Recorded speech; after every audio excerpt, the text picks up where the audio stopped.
اس episode کی start ہوتی ہے۔ وہ سارے اسیسن ایک جگہ پر اکٹھا ہوئے تھے اور ان کی بات چیت چل رہی تھی کیونکہ ان کا مشورہ یہ تھا کہ وہ کافی سارے بندوں کو نہیں لے جانا چاہتے تھے، صرف ایک بچی کو مارنے کے لیے، جن میں سے ایک کہتا ہے کہ ہمیں ضرورت ہے، پلیز ہمیں پریشان مت کیجیے اور ہمیں دے دیجیے۔ ان کی بات چیت کے بیچ میں ایک ہوڈی پرسن آتا ہے جس کا اورا کافی زیادہ زبردست اور طاقتور فیل ہو رہا تھا۔ جیسے ہی وہ سارے پرسن اس کو دیکھتے ہیں وہ سب ایک دم چوکنا ہو جاتے ہیں، لیکن وہ اس کو یہ کہہ کے یہاں سے بھاگ آنے کی کوشش کرتے ہیں کہ مجھے لگتا ہے تم نے یہاں پر رانگ ٹرن لیا ہے، آپ یہاں سے چلے جائیں، آپ کے لیے یہی بہتر ہوگا۔ لیکن وہ پرسن تو مکمل طور پر ایکشن موڈ پر تھا اور صرف ایک ہلکی سی سلیش نظر آتی ہے اور اس بندے کا سر دھڑ سے الگ ہوتا ہے، اور اسی طرح کرتے کرتے وہ ان سارے اسیسنز کو ایک ایک کر کے بے دردی سے مارتا چلا جاتا ہے۔ وہ اسیسن بھی کچھ کم اسکلفل نہیں تھے، وہ بھی اپنے بچاؤ میں مکمل وار کی جا رہے تھے، اس پہ اٹیک کر رہے تھے، لیکن نہ جانے وہ اوڈی پرسن کیا کھا کے آیا تھا یا اس کی اتنی مہارت تھی اسکلس میں، کوئی بھی اس کے سامنے نہیں ٹک پاتا، اور وہ ہوڈی مین ایک ایک کر کے سب کو بے دردی سے مارتا چلا جاتا ہے۔ اس کے مارنے کے دوران ہم جو اس کی آنکھیں دیکھتے ہیں وہ بے انتہا تیش میں بھری ہوئی تھی، جیسے اس کا بس نہیں چل رہا تھا وہ ان سب کو اسی وقت زمین میں زندہ دفن کر دے، اور بس ایک چھوٹی سی آہٹ نظر آتی ہے اور وہ ان سب کو ایک ایک کر کے دوسری جگہ پر پہنچ جاتا ہے، اور سامنے والے پرسن جو ان کا لیڈر ہوتا ہے اس پر سیدھا وار کرتا ہے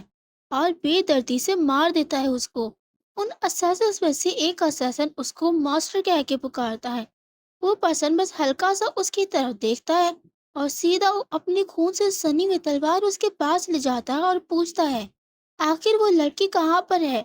وہ اسیسن اس سے اپنی معافیا دلافیہ کر رہا ہوتا ہے، اپنی جان کی بھیک مانگ رہا ہوتا ہے، لیکن وہ بے انتہا غصے میں تھا اور اپنے اسی اورا کے ساتھ اسے بولتا ہے آخر وہ بچے کس جگہ پر موجود ہیں۔ دوسری طرف سین شفٹ ہوتا ہے اور ہمیں ریچارڈ دکھایا جاتا ہے جو کہ قدموں کے نشانوں کا پیچھا کر رہا تھا، اور وہ یہی سوچ رہا تھا کہ اس کی خوش قسمتی ہے کہ یہ موسم گرمی کا چل رہا ہے اور اس کی وجہ سے لوگوں کے پیروں کے قدم زمین پر کافی اچھے سے نظر آ رہے ہیں، جس کی وجہ سے وہ یہاں تلک پہنچ چکا ہے۔ لیکن ساتھ پیچھا کرتے کرتے اس کے ذہن میں ایک یہ چیز بھی آ رہی تھی کہ وہ اتنے زیادہ قابل اساسن تھے تو انہوں نے اسی معمولی سے چیزیں کیوں چھوڑی، انہیں تو اپنے سارے نشانات مٹا دینے چاہیے تھے، اسے یہ ساری چیزیں ایک ٹریپ نظر آ رہی تھی، لیکن بیوان اس کی وجہ سے اس وقت شدید تکلیف میں تھی اور کیا معلوم کسی بھی لمحے وہ اس کو مار دیتے، جس کی وجہ سے وہ اپنے آپ کو ساری زندگی کبھی بھی معاف نہیں کر پاتا۔ اچانک اس کو کچھ فیل ہوتا ہے اور وہ اپنے میجک کا یوز کرتا ہے اور فوراً جا کر ایک ٹہنی پر بیٹھ جاتا ہے، اور اسیسن آتے ہیں جو کہ اس جگہ پر پہلے تاری کر رہے تھے، وہ کہتے ہیں کہ انہوں نے یہاں سے کچھ آواز سنی تھی، لیکن پھر وہ اس بات کو ٹال مٹول کر دیتے ہیں کہ ضرور کوئی اینیمل ہوگا، اس وجہ سے انہیں یہ شور شرابہ آیا ہوگا۔ دوسری طرف ریچل مکمل طور پر اپنے مانا کا یوز کرے جا رہی تھی، حالانکہ وہ ابھی اتنی زیادہ اسکلفل نہیں تھا، تو وہ اتنا زیادہ پاور یوز کرنے کی وجہ سے اس کا مانا کافی زیادہ کم ہو گیا تھا، اور وہ اسی کے چلتے چلتے اپنے آپ کا ٹیلیپورٹیشن یوز کرنا شروع کر دیتا ہے، جس کی وجہ سے وہ اس کی طرف جلدی پہنچ جائے، لیکن بالآخر اس کا مانا بالکل ختم ہو جاتا ہے اور وہ ایک جگہ پر ٹہنی پر کھڑے ہو کر کافی دیر تک ڈیزینس فیل کرنے لگتا ہے کیونکہ اب اس کے اندر اور پاور نہیں تھی۔ اس کے ساتھ بری یہاں پر ہوتی ہے کہ جس ٹہنی پر وہ کھڑا تھا اس ٹہنی کی ایک چھوٹی سی شاخ ٹوٹ کر نیچے گر جاتی ہے، جس کی وجہ سے جو پہرے دار تھے، اسیسن تھے، ارد گرد کی رکھوالی کر رہے تھے، اس کی وہ نظر میں آ جاتا ہے اور وہ فوراً اس کو پکڑ کر نیچے کھینچنے لگتے ہیں، لیکن جب وہ اس کو کھینچ رہے ہوتے ہیں تو وہ اس کی ٹراک کے ذریعے اس کو کھینچ لیتے ہیں اور وہ زور سے زمین پر آ جاتی ہے۔ ارد گرد اس کے سارے اسیسنز موجود ہوتے ہیں اور جو کہ اس کی طرف حملہ کرنے کے لیے آ رہے تھے، لیکن وہ بھی کچھ کم نہیں تھا، وہ اپنی بچی کچی جتنی بھی مانا تھی وہ ان سے لگاتار ان پر حملہ کی جا رہا تھا اور ان کو دور پٹکے جا رہا تھا۔ اب وہ اسیسن اپنی پوری تیش میں آ گئے تھے اور اس پر اور زیادہ سختی سے اور زیادہ ہی شدت سے وار کرنا شروع کرتے ہیں، لیکن وہ برابر دونوں ہاتھوں سے ان سے